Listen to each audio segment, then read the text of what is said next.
Hello Virgo sign, welcome to your monthly reading for the month of January. So Virgo, this is your love reading for 2024 January, Virgo. Okay, so hindi lahat ng Virgo maka-resonate sa reading na to. So takes what resonates and leave the rest. Pasensya na, medyo hindi tuloy-tuloy yung yung reading ko kasi parang nagkasingaw ako, dalawa talaga sa lips ko and nahirapan ako magsalita talaga. Kaya ngayon lang ako nakapag-continue. So anyway, Virgo, takes what resonates and leave the rest. Okay, check your placement pag hindi kayo naka-resonate. Even watch your other placement signs, even if naka-resonate kayo, dahil pwedeng mag-connect yung reading niyo. However, maka-resonate pa rin kayo. Cross-watchers, pwedeng kayo to. Let's start. Ano yung pwedeng mangyari sa January 2024? Love reading for Virgo. Ooh. Virgo, I can see a healing process, yet these are all reverse. So, reverse yung pagbaligtad ko sa reading na sa card. So, ibig sabihin dito, there is nothing na mangyayaring pagbabago. Virgo, I think the card just wanted to tell you that this January 2024, you should be a strong person, okay?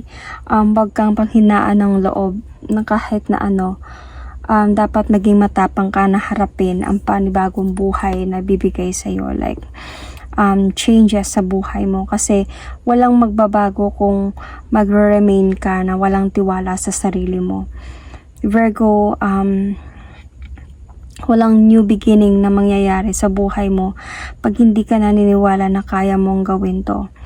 Okay, the Six of Pentacles here even is hindi even ka makakapag-focus ng maayos sa mga goals mo sa buhay, sa mga importanteng bagay na pwede mong gawin sa buhay if lagi kang nandun sa point na hindi mo na-appreciate and lagi mong iniisip ang mga bagay na hindi ninyo pagkakaunawaan.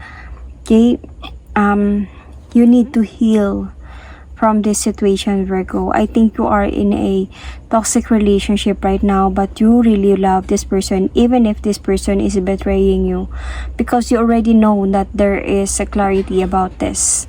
But yet, andun din sa point na you are already asking, pero hindi niya sinasabi sa iyo to. He is keeping you something that you felt there is something wrong talaga, merong iba or whatever. So, because this person is still there, nandyan pa din siya, and you really love this person, kaya ina-accept mo pa din siya. Kahit may nararamdaman ka ng mali sa relasyon ninyong dalawa, kahit hindi mo na-appreciate yung relationship ninyo, Virgo, you need to heal from this. You need to be strong enough to gather information, even if you're on your own. Hindi mo kailangan na maniwala sa kanya ng sa lahat ng bagay. Kung may nararamdaman ka, kung this is what you call your intuition, so follow your intuition. Okay? Kasi baka merong ibig sabihin nito, merong gustong ipahiwatig sa'yo nito. Kasi nandito nakikita ko, walang magbabago kung hindi ka gagawa ng action. Okay? So, you are trapped talaga in a situation, Virgo, na which is, I don't know if nalaman ka, may naririnig ka, and you are asking, and hindi niya naamin sa'yo.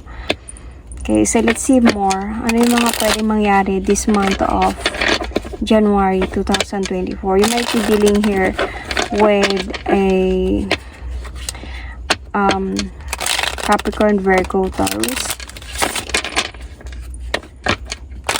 Or you might have a Libra, Gemini, Aquarius in your chart. So check your placement, or a Capricorn, Virgo, Taurus.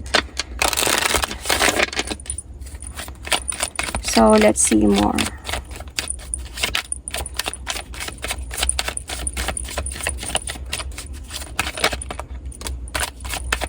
So kailangan mo talaga mag-decision dito, Virgo sign. See? hindi ka talaga nakakapag-focus, Virgo, sa mga naririnig mo, sa mga nalalaman mo. Ng feeling ko dito, walang clarity to. Like, totally clear. Walang parang naririnig mo lang siya parang wala kang nakikitang katotohanan. No evidence, you know. And, parang andun ka sa point, paano ako mag-decide if naririnig ko lang to, may nagkapagsabi lang sa akin. How can I talk to this person with evidence kung wala akong ganun? Paano ko makuha yung justice ko kung wala ko ganun? Kasi hindi ka na talaga sure sa anumang pwede mangyari. Feeling ko there is a cheating na nangyayari dito, which is you felt something na niloloko ka pero wala kang ebidensya. This person is really betraying you, Virgo sign. There is really someone else here na parang doon siya nagbibigay ng effort niya. Okay? Nararamdaman mo na to kasi yung relationship ninyo hindi na okay eh. Sobrang para sa'yo, parang ang hinahina mo na sa sitwasyon na parang may takot ka na, may selos na sa'yo, parang may mga insecurities na sa'yo, may kaba ka na, and parang something wrong, tinatanong mo sa kanya pero hindi niya pa din inaamin sa'yo. So, yun nga sabi dito ng tarot card, you need to be strong enough to gather information on your own. So, ano yung pwede mong malaman this January 2024? Ano yung kailangan mong malaman?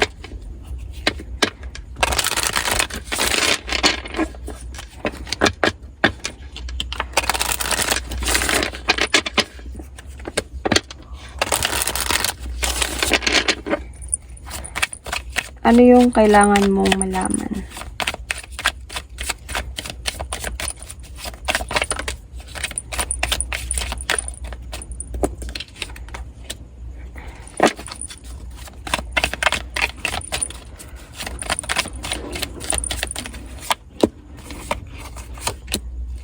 Oh.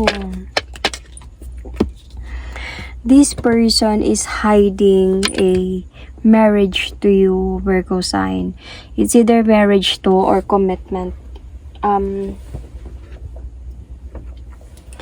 Virgo, hindi ito basta bago lang. Hindi ito basta this is something that you don't know na tinago niya talaga sa'yo from the very beginning of your relationship.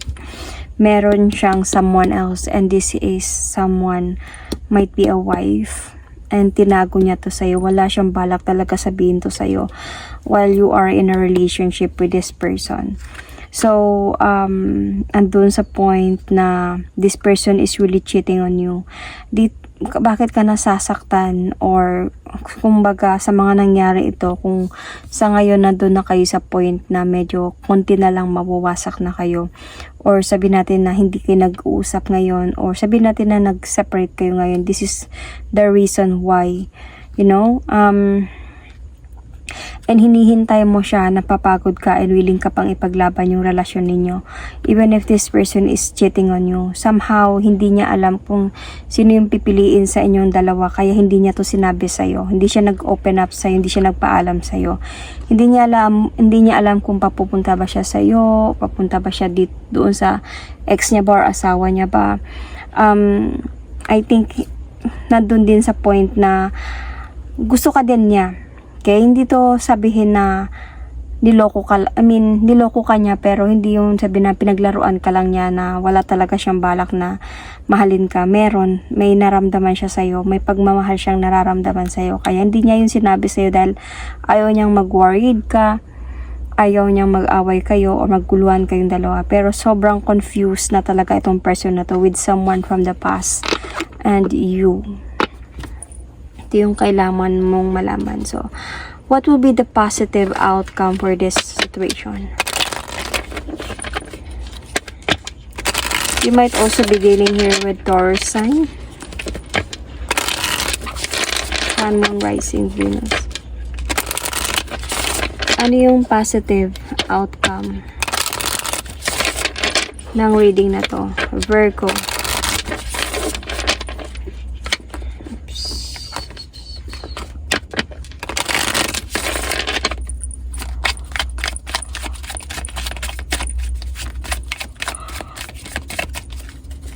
Positive outcome for this reading.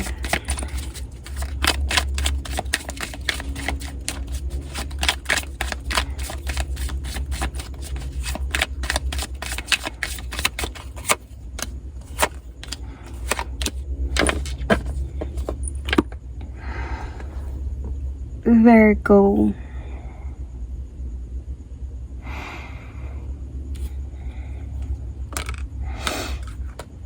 I think, Virgo, for the positive outcome, everything we're going to have a clarity here for you, Virgo. You are in a trap situation right now. May alam ka, may naririnig ka. A bit of, pero parang feeling mo taling-tali ka. You wanted the freedom, or sabihin na natin kung hindi na kayo nag-uusap ngayon, or umalis siya or something. Itong person na to is, you might be still holding back sa mga nangyayari sa inyo kasi parang meron pa siyang question mark bakit nagawa to sa'yo. So trap ka ngayon sa sitwasyon whether to move forward or no. But this for the positive outcome of this reading is magkakaroon ng clarity lahat, you know. If you just gather information, think about some ideas kung anong gagawin. Yun na yung sabi ko sa pinakauna. Gathered information without this person knowing na you are doing this, you know, spy, or sabi natin na para malaman mo lang yung katotohanan, just to have an evidence talaga, the truth.